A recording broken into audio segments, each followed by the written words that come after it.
Hello and welcome. This is a recorded session. And as you come in, please use the chat and introduce yourselves. It should be in the bottom right corner of your screen. When you introduce yourself, feel free to offer your name, your agency, and where you're calling in from. I'm calling in from Dallas. If you'd like to activate the closed captioning, you can do so by clicking the Show Captions button on the bottom of your screen. As we get into it, feel free to comment along the way in the chat or ask questions by using the question and answer feature also located at the bottom of your screen. It's to the left of Show Captains. You can also upvote your favorite questions to make sure they get asked as part of the conversation. So we're excited to have you.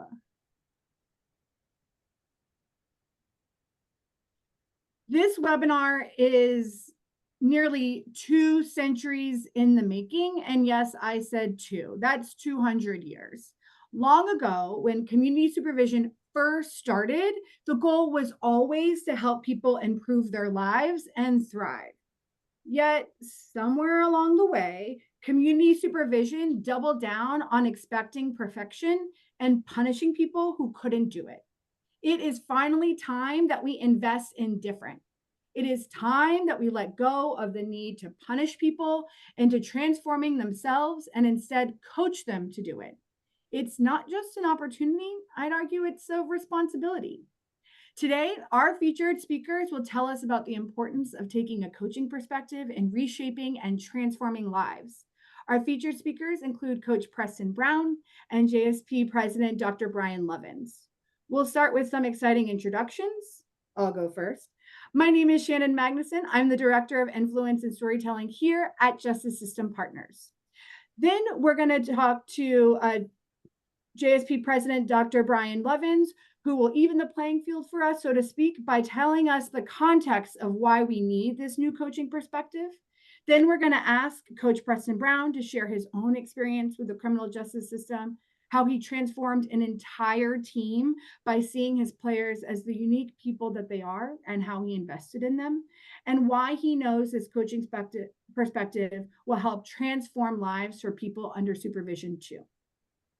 So with that, let's kick it off. First, with introducing Dr. Brian Lovins. As a former social worker, therapist for individuals in the criminal legal system, and assistant director to one of the largest probation departments in the country, Dr. Lovins began to see the work differently while working in the system. He began to understand that the job that the criminal legal system is doing isn't actually the job we want to be done. From this new perspective, he developed the Coach Referee Model for Change, the CRMC, and that's a framework helping justice organizations transform their system to center the humanity of people navigating it and to center the people who are working in it. So with that, it's your ball, Brian. Awesome. Thanks, Shannon. Super excited for everyone to be here today and be part of this conversation. We've been working sort of in the background for almost a year now to bring this to fruition and really understanding, as Shan said, on how we can rethink our system and take a page out of a system, right? Out of a sports system that really is working towards the same outcome, helping people win. You know, we all win when our communities are safer. We're all win when the people who come through our systems leave in a better way than they come into. And we also recognize we're fighting against 200 years of struggles. We're fighting against a system that hasn't always been designed to help people win. In fact, I would argue, and we'll argue here in a minute, that the system that we all work within may actually not be designed to help people get better, but designed to reflect and catch people failing. And so we're going to get into that.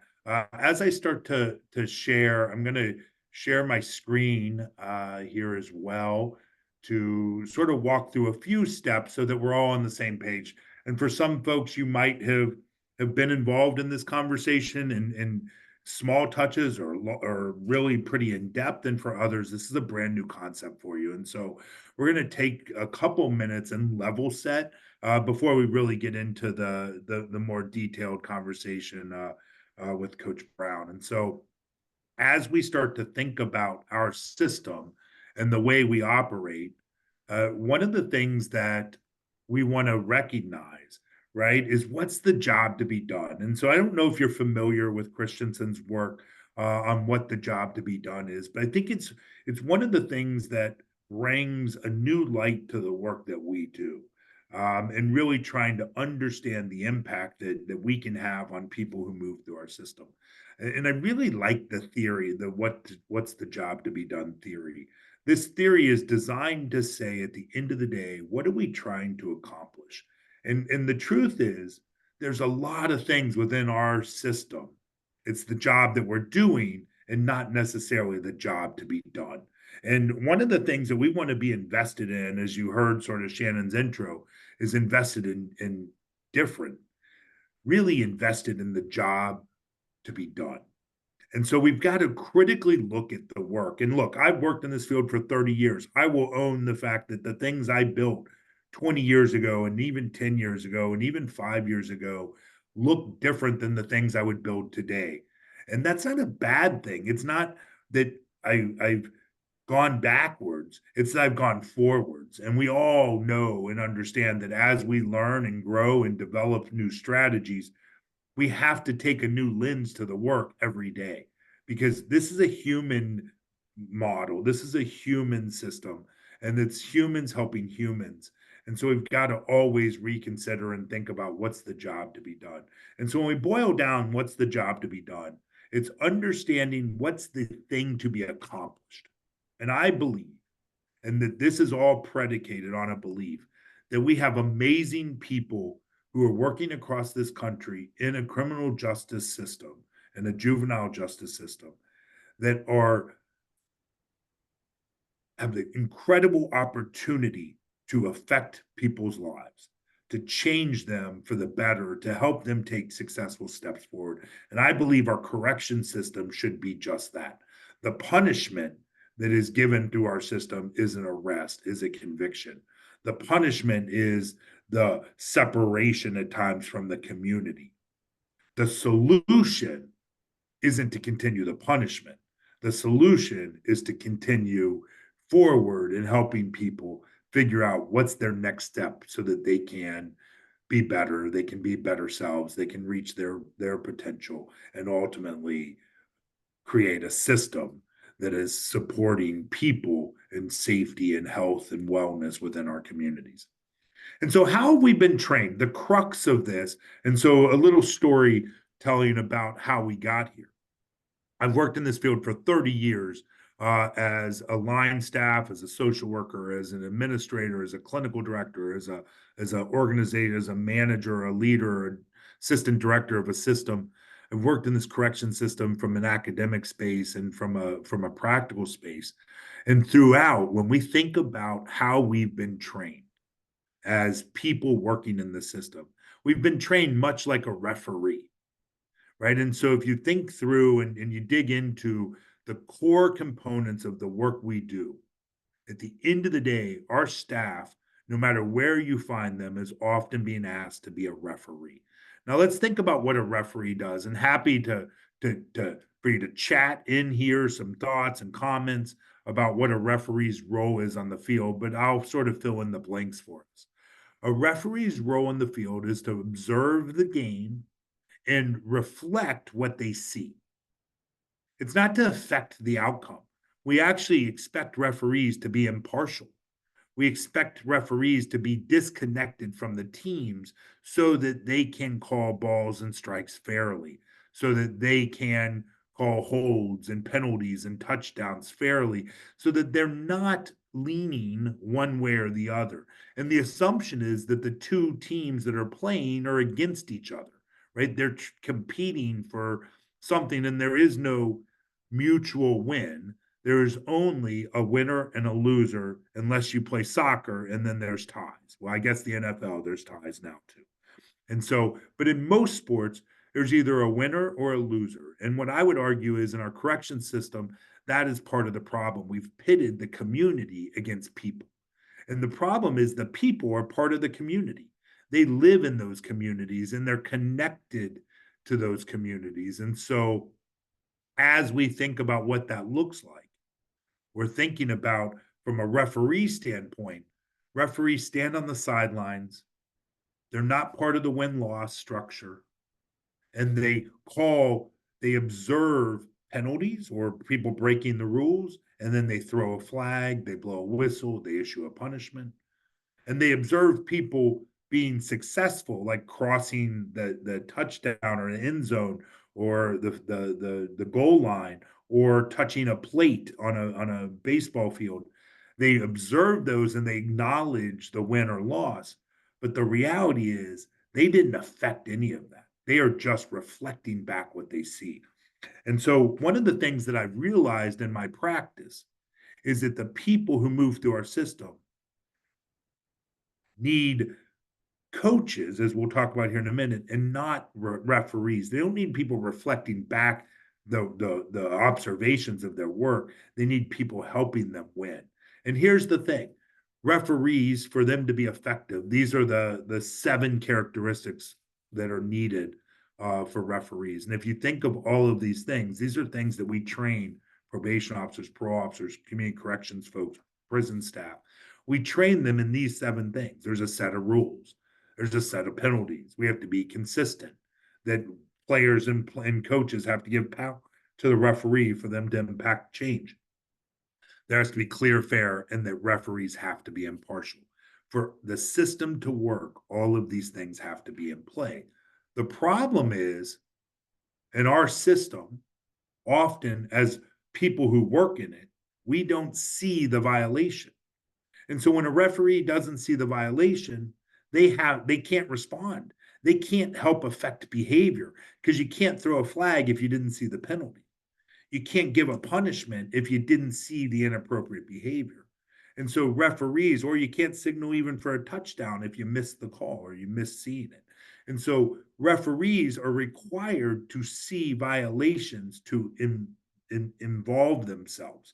And so the issue often is when we don't see those, there's no mechanism for change. And so we try to create these worlds of spaces where we try to surveil people closer and closer. And if you're like me and you've had kids or you have kids or you have neighbors or you've babysat or you watched other folks' kids or you've been out in the yard with other people's kids, you realize that the kids can be really close to you and still break rules. That the proximity of watching someone doesn't stop the rule breaking. And the same thing's true. There's never been a football game without a penalty throw or a flag thrown. There's always some acknowledgement of the rule breaking, regardless of how close we monitor people. And so the reason for that is because referees get their authority through punishment. They don't get it through relationships. They don't get it through connections. They don't even often know the players' names. They are just holding them accountable to a set of rules, and that their role is to not impact the outcome. Their role is to reflect what they see. And an interesting part, if you think about even in historically, right, there have been states whose parole officer or probation officer of the year was the person with the highest revocation rates. Let me say that again. We have celebrated in the short history, within the last 20 years, staff who have high revocation rates as the staff person who's the best in the country or the best in the state or the best in our jurisdiction. And the reason why is because referees are consistent. If they're throwing the flag and people are breaking the rules, they're doing their job. And what I would argue is the job to be done is not catching people failing. The job to be done in our field is helping people be successful. And so this whole model is designed around this concept of helping people be successful. That doesn't mean we don't hold them accountable, right? So if you think about what a coach does, a coach is someone who supports someone, provides motivation, connects, teaches, mentors, picks them up when they're struggling, addresses behavior when it goes sideways. A coach is someone who helps someone overcome the challenges in their life or in the situation, helps them overcome it to help them win.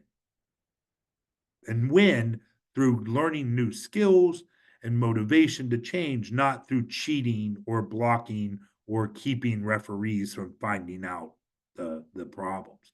And so as we start to think about what coaches do, coaches inspire, they help, they support, they teach, they motivate, but they also hold people accountable. And if we thought about it, what do we call a coach that doesn't hold their players accountable? Right? We call them a fired coach, an ex-coach. And for those, that I'm going to risk knowing that Shannon lives in Dallas, we call him a Dallas Cowboys coach, right? And so ultimately, we want coaches who hold people accountable as well as supporting and building the success. But I think the fundamental difference in this model and the jobs to be done is this idea that we are centering the people who come through our system to help them win, not working for the system. And so when we boil it down, our win-loss record in corrections is the success that the players have in their lives, not the number of violations that we call. And so really reorienting. So this is a call, and you'll hear a lot more. You'll hear Coach Brown talk about his experiences as well. But this is a call to transform our system from one that is designed to reflect what we see, being impartial and disconnected, to one that's truly leaning in and investing in the people who move through our system and investing in the staff to help the people be as successful as possible to get a journey that helps them change their behavior, find steps forward, and ultimately creates safety in communities that they are part of to help everyone win. And so, Shannon, that's the coaching model. That's sort of the origins and the basis of it that starts this conversation to sort of move us forward into what does it look like in practice and how do we center people that move through our system and the staff who work within it. I love that, Brian. Thanks. I mean, I feel like there's so much to get into and so much to talk about here. I think, one of the things that you've really laid down is this call to action that what we've always been doing or the job we've been doing is not the job we want done. And I really think that's really what the conversation is about today is where are we going then? What is the call? How do we do that? And kind of really digging into that. But before we kind of get into it, let's formally invite Coach Preston Brown to the table. I'm really excited for him to kind of join the conversation. Let me give you a little bit of insight into Coach Brown. So Coach Brown, as a young boy growing up and seriously one of the most overly policed and historically disinvested cities in America, Camden, New Jersey, Coach Brown emerged as an incredibly successful Division I football coach. I think despite everyone around him, including family members, experiencing the criminal legal system. And he took his experience and understanding of individual context and empathy and used it to shape his approach to coaching and leading others. He took a 0-10 team to 2 championships. Now, many years into his coaching career, Coach Brown understands changing player outcomes and shaping people really requires investing in them.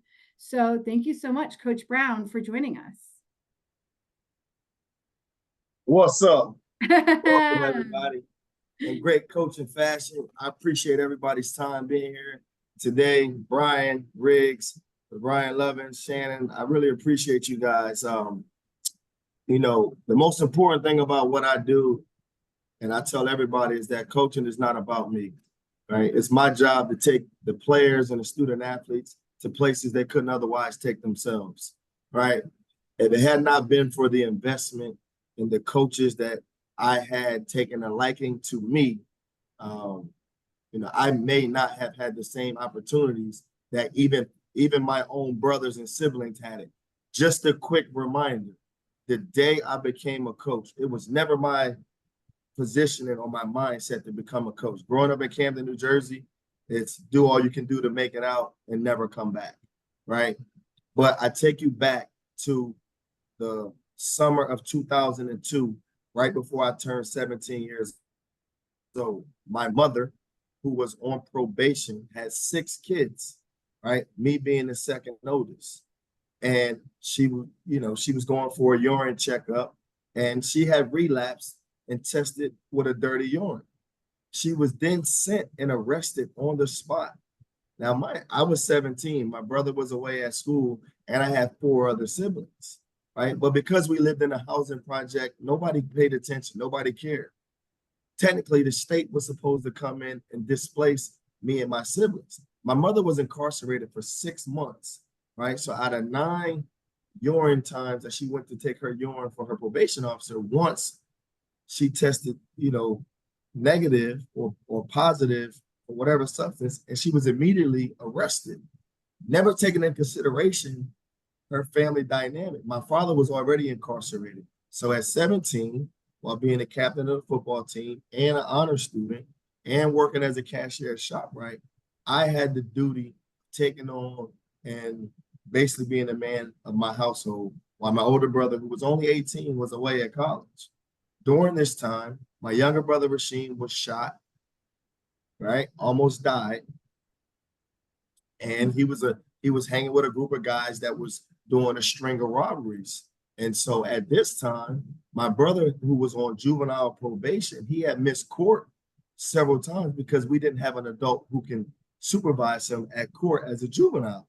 Me being 17, I couldn't do it. I was not a legal guardian. My legal guardian was in the Camden County Correctional Facility. So I'm very intentional about how I deal with young people who are in these sensitive spaces, right? So my younger brother, Rasheem, at the time, he was tried as an adult while my mother was still incarcerated at 15, even though the guys that he were with, he was an accomplice to these guys committing robberies. They shot him and left him for dead in front of the project building while they had already pleaded guilty to this crime. So he was 15, turning 16. I didn't see him again until he was 23, right? He came out, he had all these difficult mental issues, and it was this cycle of, in 30 days, I got to get a license. Nevertheless, I owe $1,200 to, the Department of Motor Vehicle, which I don't have. I can't get a job. I have no sustainable skill set because my entire teenage and early adult life was taken away, right, as a 15-year-old because I was waved up as an adult, and I was shot and almost killed by the very same people who kind of, forced me, and there was no supervision. And I also had 3 other younger siblings at the time, right? And so I fast forward to July 26, 2011, which is the day I became a coach approved by the City of Camden School District. My younger brother was murdered in Camden on the very day that I became a coach. My youngest brother, 20 years old, right? He had done some juvenile time in a correctional facility, right? And so as an older brother, I was like, man, where did we lose it at? Me and my older brother had went off to college. We had done well. My sister had struggled. She had 2 children very early, 17, 18 years old, back to back, right? And here I am on the day that I became a coach, but I never had any aspirations to become. We lost the youngest in the family, which is my youngest brother. So I made it a point to myself that every kid, every young person that was in any situation similar to what I had experienced, that I was going to not only find a way, but become more solution-oriented, regardless of whatever circumstances that they came from.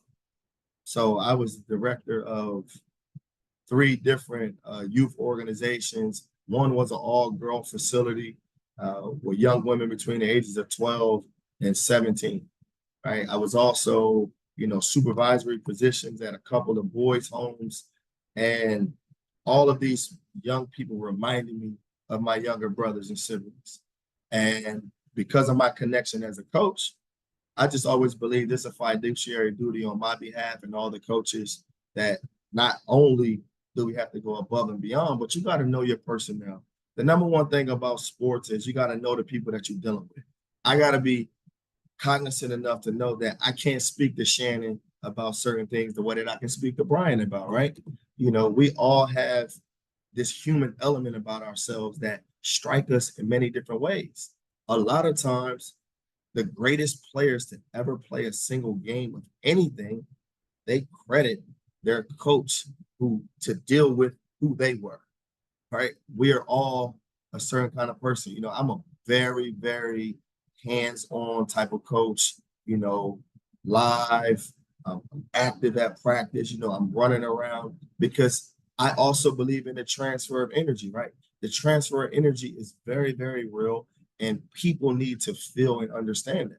I've also been a school administrator where I was in charge of leading 300 staff members and 1,200 students every single day, and then get to practice and be with my team. So the very first thing that I told the team that I inherited at the high school and the neighborhood that I grew up in is that you'll never know what it feels like to lose. You'll never know what that feels like, not in life or in football, right? So I have three things that I always go, and I always tell everybody, everybody met my dear Aunt Sally, and we all know that in order of operations, right, if you do the exponents before the parentheses, you'll never get the right answer, right? So for my guys, you got to be a great student first, right? Because everybody I know that took academics very, very seriously, they control their own destiny and do whatever they want to do in this world, right? And that's them giving the best that they can do in their academics. Then you got to be a great community person. The most selfless thing that we can do in this world is devote and dedicate time to somebody else learning and giving back to the community. And then being a great player is what they already want to do.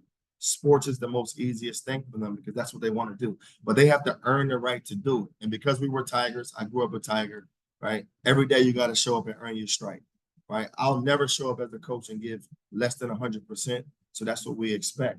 And again, as Brian originally alluded to, yes, you hold people accountable, but that accountability being held, right? I truly believe that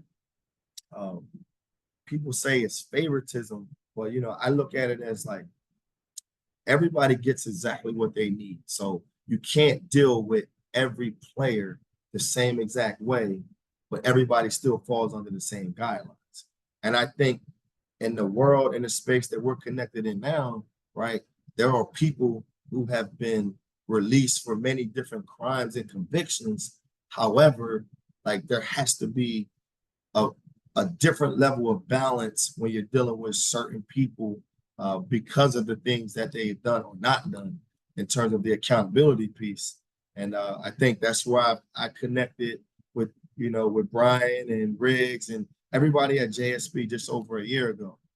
So I'm extremely excited about this conversation and how it goes. This is me all day, every day. You know, I extremely love it. And thank you for the wonderful introduction. And let's go be great.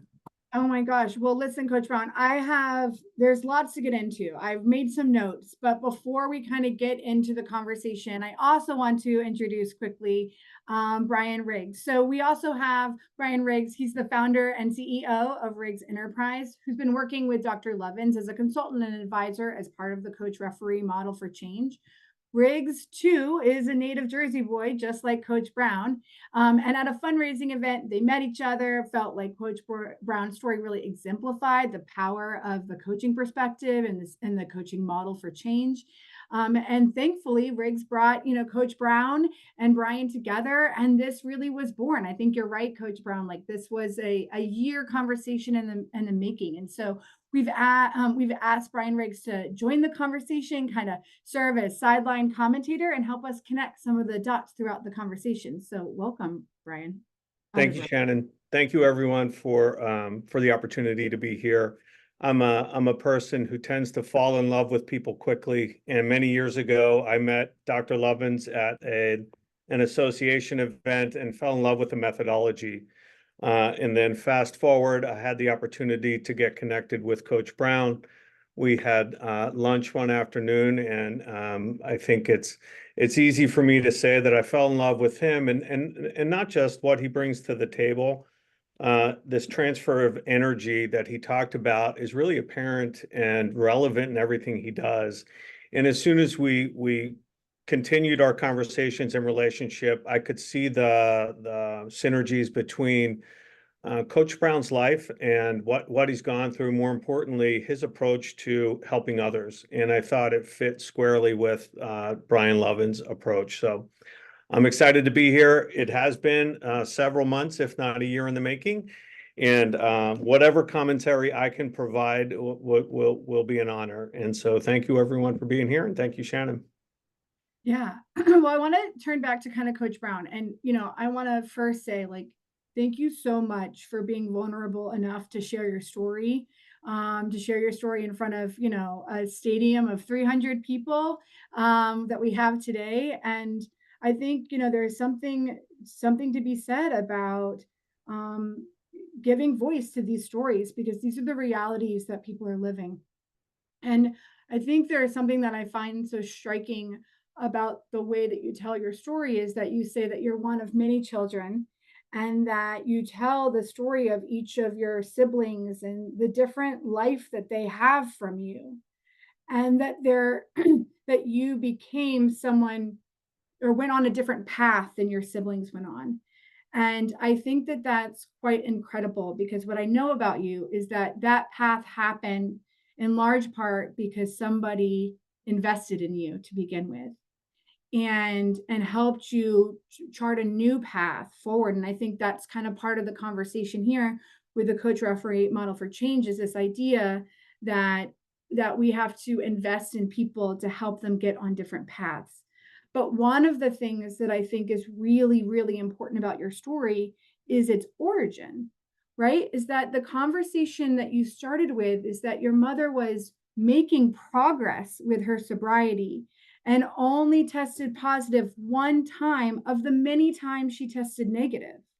And that sent her to Camden Correctional, which created this litany of other things that happened to your family. And so I wonder, thinking about kind of Brian's conversation of refereeing people, right? That people are impartial, that they have to enforce the rules, that they can't invest in people, that they have to just do what the rules say. I wonder kind of how this idea of a referee kind of connects to your story, even about your mother so many years ago, and kind of how you see the connection between the two.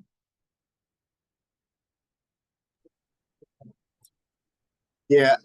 And to be honest, just to be clear, like, I haven't thought about that story that happened to my mother until I'm sitting here on this call thinking about what is the first thing I could say, right, that would resonate with everyone here.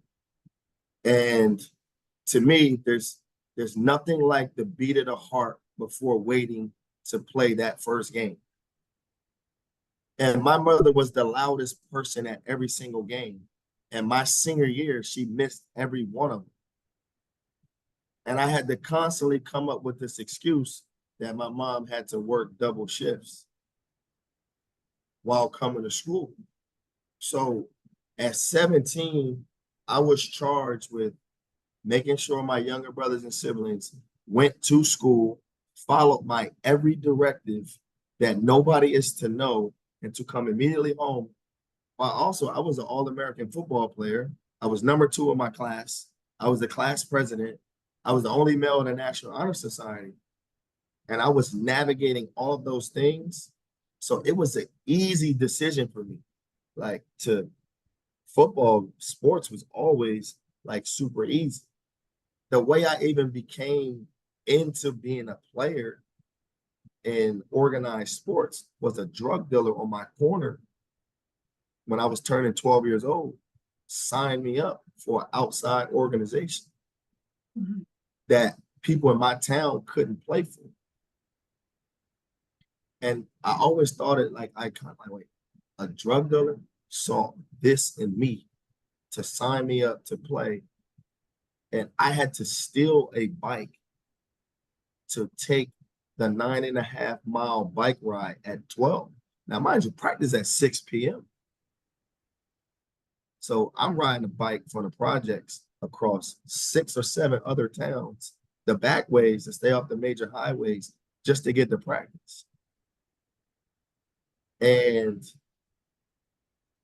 One day I didn't have a phone, so practice was canceled late because of rain, and my bike caught a flat. So I flipped the bike over. I got all my equipment, right? I can imagine. I look at my 13-year-old son sometimes. I'm like, dang, like, what would I say to a kid that was riding a bike in the pouring down rain, stuck on the side of the gas station trying to change a flat in the rain? I probably stop and ask if they need up. So, in particular, Miss Penny Sloanell, her husband Andre, she made them turn around. This was our starting quarterback's mother and father. I saw the car. I immediately got nervous because I knew I didn't live in the town. And the dude who signed me up, he got arrested the very next day after he paid for me to play, right? So they asked me, where did I live? Now, you know, parents know, like their kids are in middle school. Everybody in the small town goes to the same middle school. I wasn't a student at that middle school. So I told them they had to take me to my aunt's house in Camden, but they had to drop me off a few blocks away. But it was really my house. So they ended up doing that. And then in turn, the next time I showed up for practice, the head coach, Rob Davis, he called me over. And I got scared because I knew they were going to kick me off because I didn't have an address to be there. And then he told me that he lived in Camden, that he had knew who my father was, that they had went to high school together, and that if I were able to be on the corner of my street every day by a certain time, when he drove past, he'd give me a ride to and from practice. For the next 2 years, he gave me a ride every single day. When I became a head coach, he was the first guy I hired. He hadn't coached in 9 years. And when I called him, he said, I already heard the news. I'm in. I love that. I feel like that story gives me chills. And I think one of the things that I think is so true here is that your pathway became different because you were a little scrappy, because people who we would consider that are looked down upon as folks, you know, selling drugs on the corner, that person actually helped you start a different path. And then, so to speak, you know, pass the baton to the quarterback's parents, who effectively passed the baton to the other coach. And I think that there is something so beautiful in this story about people after people just seeing your potential and saying, like, we got you. And I think that's that, like, we got you feeling is so important when we think about kind of the ways in which we've trained kind of probation officers, is that we got you looks different over there. It's more like we caught you, not we got you. And I think that this is a story that's different. And I think one of the things that's also so moving about this is that as a child, truthfully, right? 17, child, how hard you had to work to just show up to that corner, right? Like how much more effort you had to give. And I think earlier you said, you know, sometimes it feels like favoritism, but in my squad, you know, everyone gets what they need based upon what they need. I don't think that's favoritism. I think that's equity, right? That's taking an equity lens to the way that we're doing the work and making sure that we are meeting people where they are. And I think one of the other really important parts of your story is that it might not take me very much effort to get to that corner as a person who had a parent or had a car or had access to a car, but it took you so much more effort to get there, right? And I think it's also somewhere in the effort that's unrewarded, I think, in our current systems too. Shannon, can I hop in real quick? Yeah, please. And Coach Brown, there's nothing I love more in you than your humility. But I think the one thing that I love most about your story, and you haven't talked about it yet, is your uncanny ability to see the possibilities and potential in others, which ultimately led you coaching a high school team that was winless to 2 straight championships, which led to an NFL Films production called The Camden Comeback. And I don't mean to put you on the spot, but I think our audience is also presented with the opportunity to see potential and to invest in potential. Can you just talk a moment or two about what that felt like when you took that team, that winless team, and what it felt like to inspire those? Yeah, absolutely. So for me, it was very different, right? It's my neighborhood, it's my old school. I won a high school state championship there when I was playing. And as I alluded to earlier, on the very first day, that this team was 6 wins in 3 years combined before I got there. And I told everybody, today is the first day for the greatest steps in your journey. It does not matter. People will not understand until they see us host that trophy. The only thing in sports that people remember is the winning.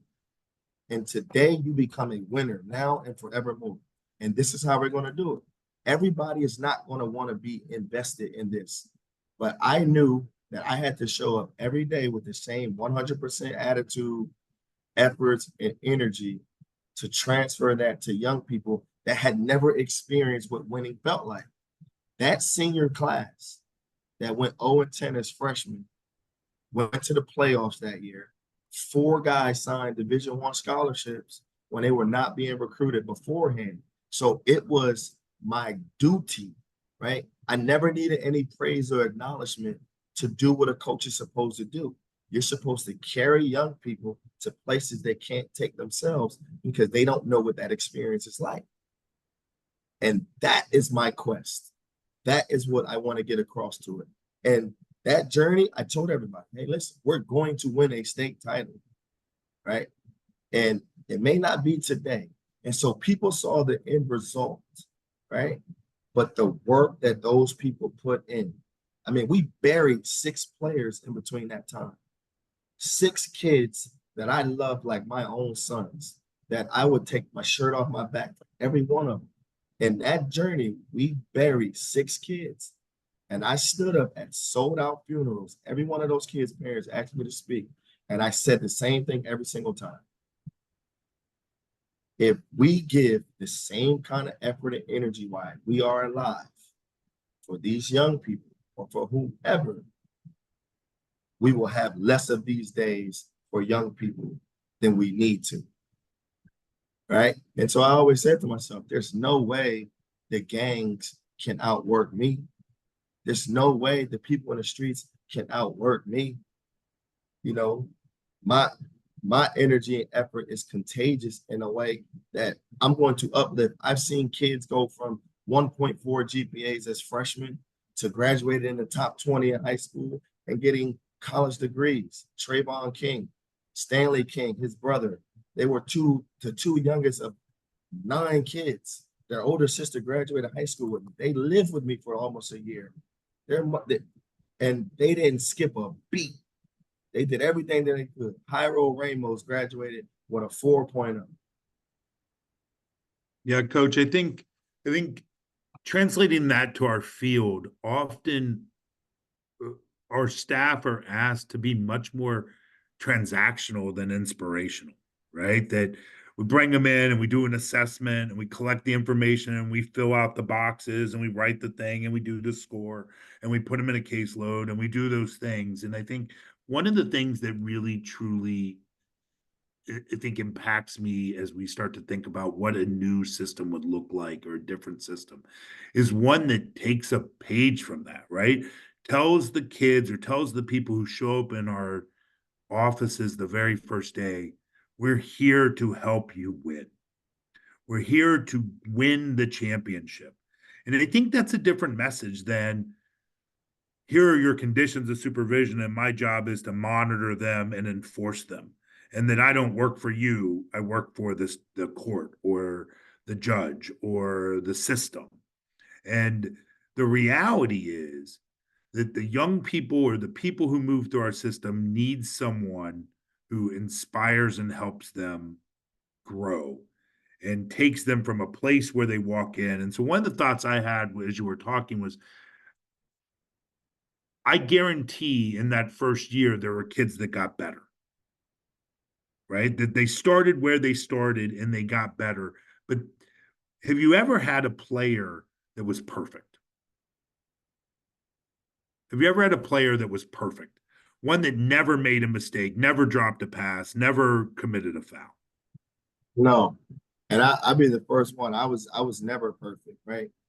Um, I think my energy to wanting everyone to get the best for themselves, even when they didn't see it or know it.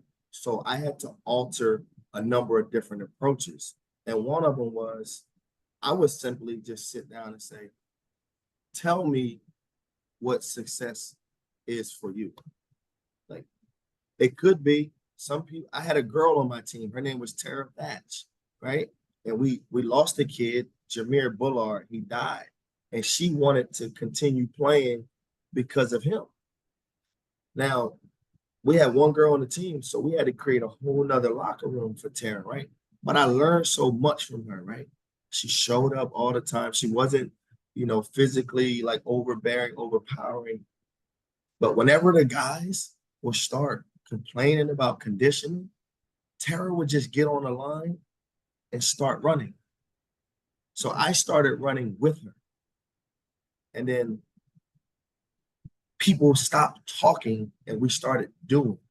And, Tara was also the girl, she won prom queen. Like, she changed a lot about how I approached, coaching. So I said, you know what? I started really saying, this is not about me. Yes, I want us to be successful, but let me hear from y'all. Like, what do y'all want to do? How do y'all want to go about doing this? Right. Okay. So I took every player's success, and what I would do was every coach was assigned to a group of players for 2 weeks. They'd have to talk to them at 9 p.m. Right. And now, when you get a chance, I'm the receivers coach, so I'm talking to a bunch of the O-linemen for 2 weeks. We find traits and things. This was also to make sure that we knew where everybody was. They were home at 9 p.m., right? So, a way to hold people accountable versus electronic monitoring. But the way I introduced it to the players is not that way. So we just kind of tricked them a little bit, like, hey, this is a coach and player hangout at 9 p.m. Just join the call, right? So again, players had to buy into it, right? So we're talking, we're just kind of hanging out. But we're getting to know each other, right? We learn a lot about each other. And then in 2 weeks, the O-line goes to another coach, and then I get this coach. But now every coach has touched the players. And then as coaches, we talk and we say, hey, you know what? These 5 or 6 kids, they're a lot different than I thought. And, they like this, they like that. And so we created activities for the team based off what we learned from each coach and the assessment throughout the week. The greatest gift that we have in the sports world, right, is that somebody always came before you that was a pretty good player. So we asked former players who were pretty talented to come back and kind of talk to the team. In your space, right, it would behoove you to take people who are successful going off and completing probation, right, to be more in a mentor-mentee space for those, right? Because let's be real, they're going to be more inclined to listen to their peers or someone who has walked in their shoes as opposed to, all the time a coach. And, I just think there's some merits to kind of figure some of that out.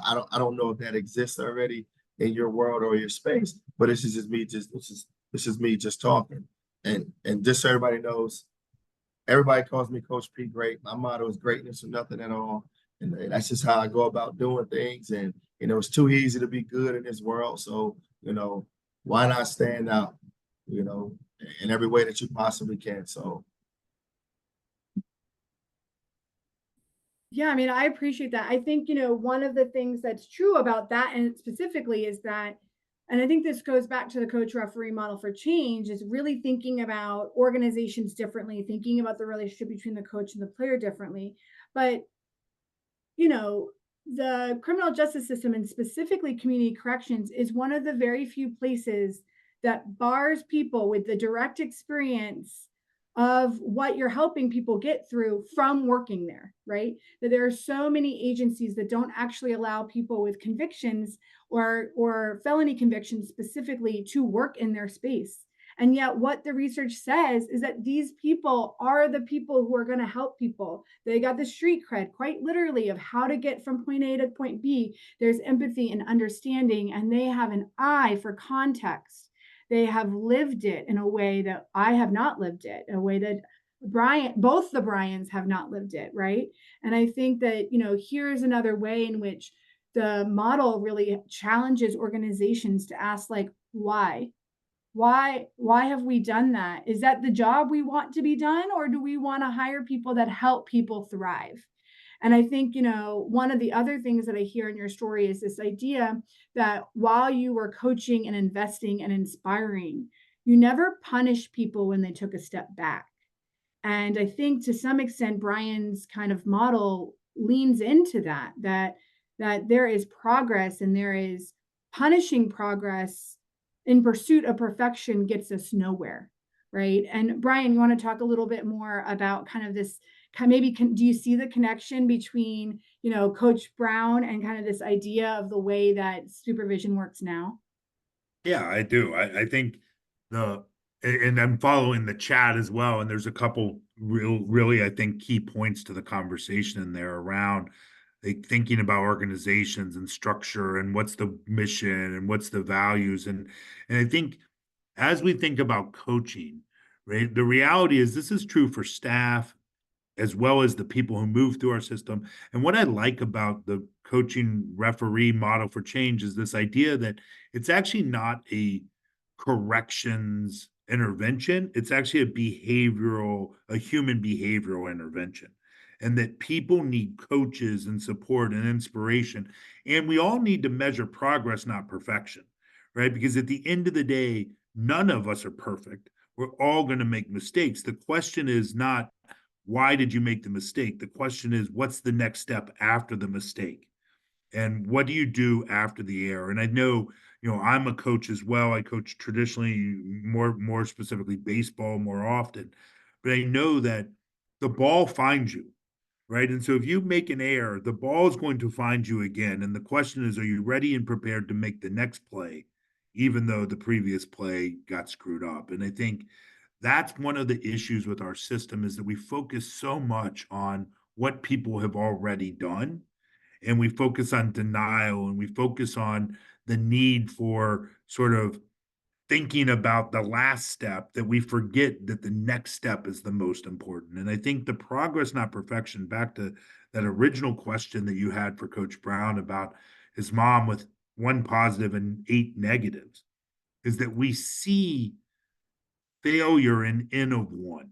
We see every instance as a failure and not as progress. And I think as I think about coaching, and the reason I asked Coach Brown that question was I think about winning as moving that young person at the individual level, taking someone who started and not able to hit a ball to being able to hit their first ball during the season, to be able to score their first run, and that the success is that. And one of the things I want to flag that's really interesting around our sort of around our work is we actually measure our outcomes in failure, right? And so if you think of the way that we think about the correction system, we measure our outcomes in recidivism and less failure. And I think we have to start to really have a conversation about, and to this is to Paige your point about the conversation about why we don't get paid well is as a profession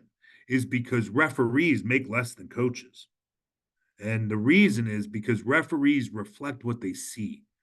Coaches impact the outcome. And if we told our story better in not just reflecting what we see, but saying to people, we take people who have challenges in front of them, who have struggled throughout their life, who every other system has faltered and failed them, and that they are bearing the responsibility of multiple social systems failing them. It's on that individual person's back. If we were able to define our work to say, we help people take the next step forward to be successful, we become much more powerful and much more supported and I think impactful. And the message of our work is much different by saying we help people win versus we keep people from failing. I mean, Coach Brown, any last minute reactions to that? Yeah, I want to be, absolutely clear too, man. It is the contribution of everyone in the winning piece, right? So those players that you need in practice who are not your best athletes, right? They have to be the pawn that can help the team get the checkmate. They are inspirational players that become ultimately extremely better at the sport and better people because they're part of this team, right? So for everyone in your world, in your space, I don't know if this even happens. Consider bringing half the people in your caseload at the same time and having a small group discussion and see what similarities there are amongst each other. And now you'll make it feel more like a team with you being the coach of this small cohort, and you start pointing them in, different directions. Like, hey, why don't I utilize you two to kind of work on this job search thing together, right? And then there's incentives in that way as well. Again, at every team, at the college level, I'm at Delaware State, right? I coach the receivers. We're a dependent position.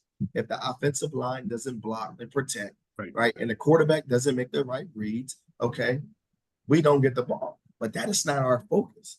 We have to train ourselves on execution of the details for every individual assignment. And then, as Coach said, the ball will find you. And I think, we just take a slightly different approach and say, you know what?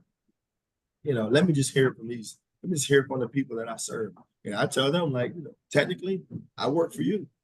It's my job to make you better at the sport that you do. Right? That is what I've been gifted with. That's what I've been given the opportunity to do. And I always just felt like, look, when it's on my watch, there's no excuses. There's nobody that I can, look around and go to. I'm back to my 17-year-old self, realizing like, hey, my mother's counting on me to make sure that this gets done. And those 6 months that she spent in the county jail, right? I inherited, myself as a big brother, father, whatever the case may be. But the decision was very easy for me. Right, my mother was still the toughest person I've ever known. Right, she never flinched, she never wavered. Some people never come back from that, and some people in my position may not have had the same resiliency, but I got those things from her, and I instill those things in the young people or the old people and the people I go around and I serve. Right, so there's very simple things. I was working with 3 young people from Atlantic County who were just coming off of juvenile probation at 18 years old. And I was just talking them through, a couple of different things. And then I had to take myself back and say, you know what? They might not know how to do this. So I'm just going to walk them through, actually like doing it. So I got on the Zoom, right? And I literally showed them how to apply for an online job at Wawa. Right. And every one of them called me after and was like, man, I appreciate that, man. You didn't make me feel like I was stupid, right? You just kind of like start going through it. I mean, I could just tell by their responses, they were like not very comfortable understanding like how to take the first step. So it's like, you know what? I'm gonna take the steps with you. So I am the one that like is walking hand in hand. So maybe you may work with somebody who's need help finding a job or need taking that first step. Might take you 15 minutes to sit down and just kind of pull the computer up and walk them through it. That might take them a lot further. Coach, can you think of a situation or think of an environment that you could create that those same 36 kids on that back-to-back championship team would not be the winning, successful team that they were. Does that make sense? Like, you create an environment where those kids could win. Could you have done, not personally, right? Because I know that's not who you are, but could you have created an environment where they actually would not have won? Me personally, Not you personally, but could someone create an could environment? someone create that environment where they would not have been winning? Yeah, they had it before I got there. Those same kids, they were in an environment that was not winning. And people think that the winning part in football was really because of football. It was the mindset shift in all the other phases of their lives. And that is what allowed us to focus on football when it was time to focus on football. So my thing is focus, attack, finish. But the focus is on the only thing that's present in your face right now, right here. So when our kids had trouble focusing on their academics, okay? So I said, hey, it won't be no football until we get this part done, right? And so we started to get a little bit better at that, right? And then we slowly walked in these other things. But I don't need a guy to show up for the big game on Friday night and have to worry about writing the history paper, right? We need to get all of that done beforehand so you can focus on the task at hand. And I think teaching people how to focus on one thing at a time, I watched my brother go through this. It's so hard to come out to see your PO after not being in regular human life for 8 years, and you got a list of things that got to be done in 30 days, and you barely, like, every corner store that you used to seeing don't even look the same anymore. Like, you're still listening to CDs from like 7 years ago, right? And now you got to walk through a whole list of things that regular normal adults can't get done in the same time frame. It's just too unrealistic, right? And so because of those things, I never put too much on the guys, right? In sports, we do one install at a time. We don't work on the third down report and goal line on the same day.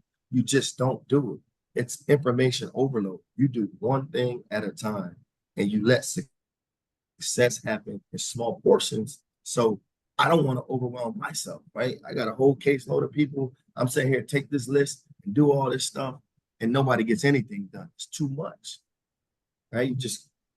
You treat it like the game. First quarter, let's just work on these things and be comfortable with the fact that these people are making step-by-step progress, right? This is one portion of focus, right? Take the person that's coming out and they got a drug issue, right? You can't handle them getting clean plus the other thing, right? There are anomalies. There are people who have done it, but we know, right? Statistics tell us that the masses of people, it's just too much, right? We're more sane and we're normal than a lot of people, right? And there's too much for us too, right? We're human. And so that's where our human side has to kick in and say, wait a second, let me break this down, right? We can start with one piece at a time. Shannon, I know we're at the end. I wanted to ask that question because I wanted folks, and I know you have sort of some wrap-up thoughts, I'm sure, and Brian does. So thanks to everyone that's hanging out for a little bit longer. The reason I asked that question is because I want you to, when you guys walk away today and you come back next session, next month for the next sort of conversation, I want you to think about, what does your organization do to help people win? Because I think Coach is right. If nothing had changed, we impact the outcome of people. We're not impartial. We actually have the ability to impact or affect outcomes in people. And so what does it look like within an organization to create spaces for people who are moving through it and working in it to be successful? And so I want to like, my part of my parting words is leaving you with that. Coach, I want to thank you for this conversation. I want to flip it over to Shannon and Brian for some final words to take us home. Yeah, with that, I have a few things to say and some housekeeping things that I think people will be excited to hear more about. Before that, Riggs, I just want to open the floor for you for last thoughts of knowing Coach Brown, know Brian, being really familiar with the model and all of the success that Coach has had in Jersey and beyond, quite frankly. Any last thoughts to kind of connect the dots and send us home? Yeah, sure, Shannon. And just so everybody knows, I'm a Jersey guy too. That's how Coach and I came together.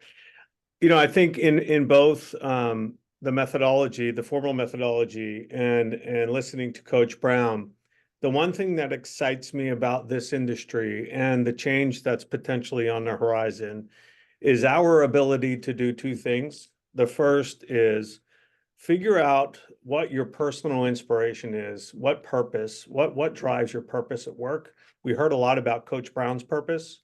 And most importantly, how do you convert that purpose into inspiration? How do we see the potential in others?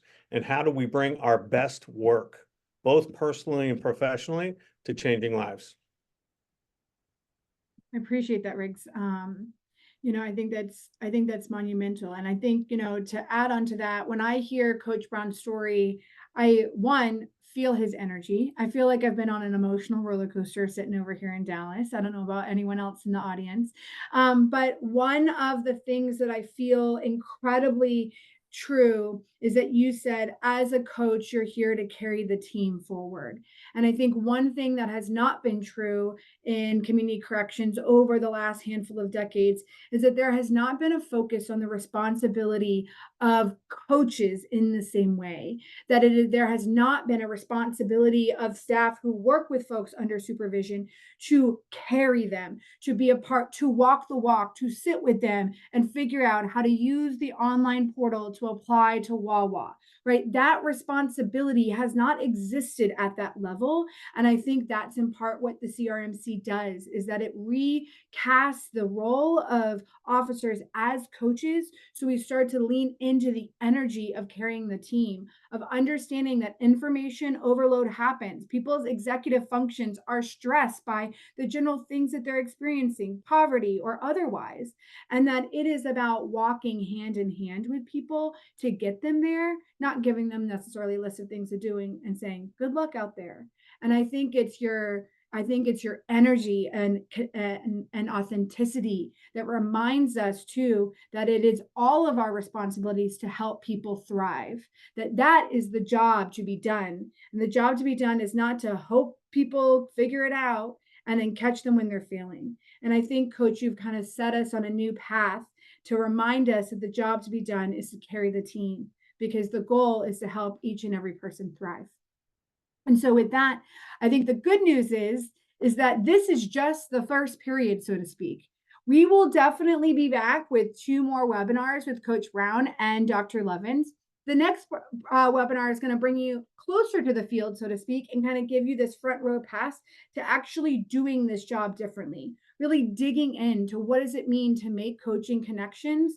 What does it mean to actually kind of do this work on the ground, and draw some parallels from the work that Coach Brown has been doing to the work that we can be doing, the refocusing on the job to be done. And then the last webinar that we'll have in the series is going to unpack how transforming officers into coaches isn't enough. And I think Coach Brown really talks about this a bit when he talks about this larger organization that he built. And so that third webinar is really going to focus on how we think about the whole organization, how we think about the infrastructure, the policies, the practice, the minutia that gets in the way from allowing coaches to be coaches, and how we're going to transform that too. Shortly after this webinar, you're going to receive a follow-up link to Coach Brown's NFL Films feature. If you haven't already seen it in the chat, it's coming at you hot now, so feel free to check that out as well. We're really excited to see that. It's a great piece, and you're going to go on another emotional roller coaster like I just spent with the last hour. And so there's also going to be a coaching referee model for change resource that will give you kind of the top to bottom overview of the model. There's also going to be an email that comes at you with information on the next webinar, and of course a fan survey, because I know all y'all are going to want a Monday morning quarterback this whole thing. So we definitely want to hear from you, and the coaching session, please fill that out.